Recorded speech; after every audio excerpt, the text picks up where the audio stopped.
idea of a grocery store? Congratulations, you are now eligible to purchase a Honda Element. All jokes aside, the Honda Element is one of the best cars ever made, and I will tell you why. Now, in the days where cars are getting more and more useless, and you know what I mean, EVs, most of them suck. All of them are useless compared to gas cars, and they will never be what people say they are right now. This car is the definition of useful. You can carry stuff in it like a truck. It rides like a car. It's durable. It's reliable. And it is just overall a very good car. I've wanted to make a video on this for a very long time. You need a work truck? Get a Honda Element. You need to go anywhere? Get a Honda Element. They're so amazing. And they're just so great. So today I'm just going to do a little summary of the Honda Element. Now, let's just go over the evolution from 2005 to 2002 to 2007. They look the same. Then in 2008, they updated them by taking off the plastic cladding, thereby making it more ugly. I'm sorry if you own one of these Honda Elements. I think it looks hideous. You may really like it, and they're the same. There's no major differences, except the plastic cladding. So this is the cladding you would usually get. They also changed the wheels. I think these classic Honda 5-spoke flat wheels, with the decal on, peak Honda, right? I think that these aren't bad, but they're just a little gummy for me. You know what I mean? Like, I like the plastic cladding there.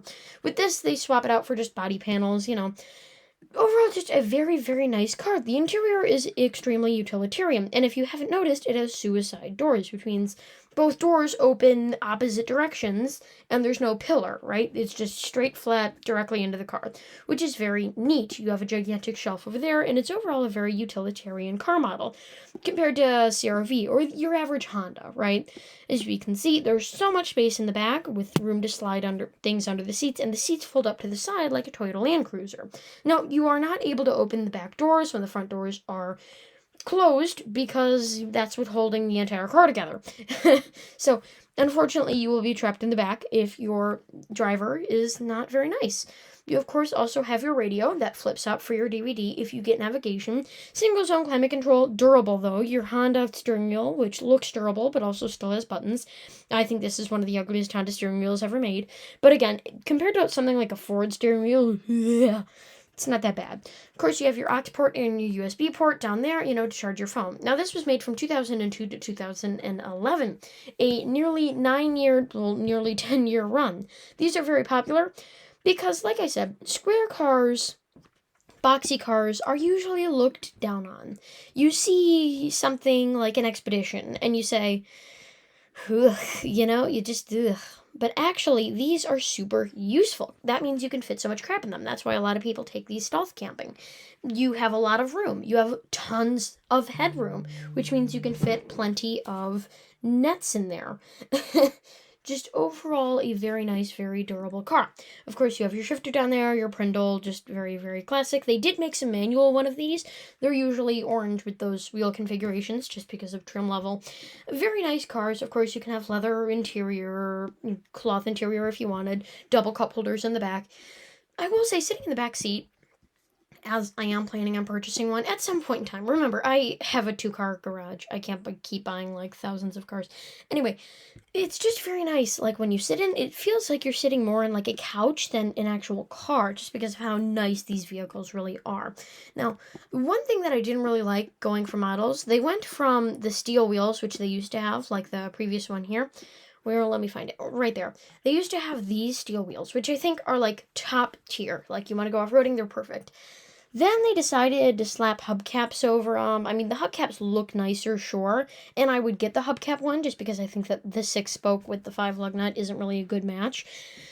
But not bad, these cars are overall really great, and like a small little Japanese economy car, you can fold all the seats together to make one singular bed. That's another reason why people absolutely love these. In fact, you fold the rear seats down so that they can go flat against the wall and take up less space. While being a regrettably not very efficient way of doing things, it's very cool at least. You have, of course, your back door, which looks more like a normal car door. A lot of, suicide door cars just look very awkward in the interior because they couldn't really figure out how to make it look like a normal door. The Honda Element is very good about that. Now, the Reddit community is very active. Like I said, just mostly, all cars today are just useless garbage.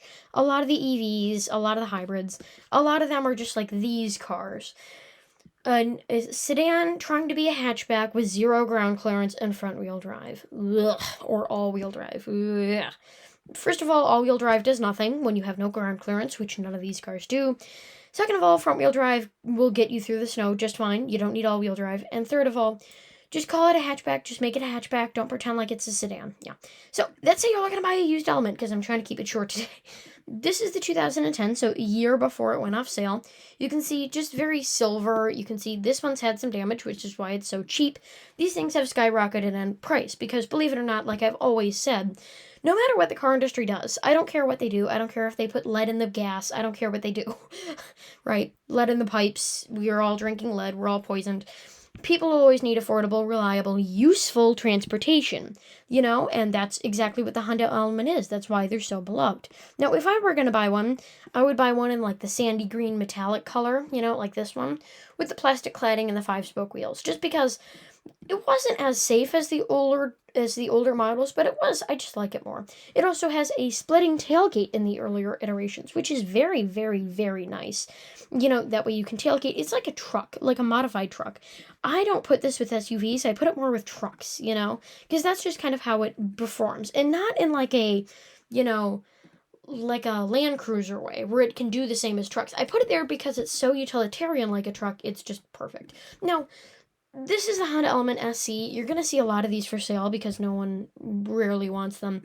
Essentially, Honda really, really, really wanted a Scion XB.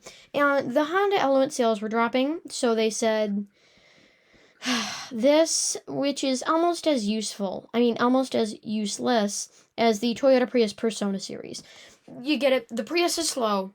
It doesn't, the only difference between the Persona was a black leather interior and carbon looking wheels. That's exactly the Honda Element, just these useless, sporty trim levels that make it look. You also can't take it off-road, and the wheels are hideous, so take with that what you will. You're going to see a lot of the SCs for sale. They're not great. Again, they're just like slightly above base level. They're just trying to get teens. A lot of car companies do this, and I think it's smart when done correctly. This obviously was not. Where they put a sporty trim level towards the bottom of the lineup and then towards the top, so that towards the bottom of the lineup, teens can afford it. They're like, I have a sporty car. It works sometimes, didn't work here. Of course, here's a 2007. The only reason why I pulled this up is, can we laugh at the owner? Ha ha ha. Why? Because they put Civic wheels on their Element. You, sir, will be very hurt on Judgment Day. No, I'm joking. So this is an automatic 4-wheel drive. I picked this one out because this is the one I would buy. 2004. Again, these vehicles, usually I wouldn't buy an older vehicle, right? I wouldn't consider it. The Honda Element is so amazingly cool and so amazingly safe. I mean, it's Honda. They've always been good for safe. They're almost like Volvo. Obscenely safe, right? Like the Ocean Gate people. Oh, too soon. These cars have always been obscenely safe. It doesn't matter if you get the 2002. It's going to be fine. I would personally get it in the orange or like I said before, the greenish gray.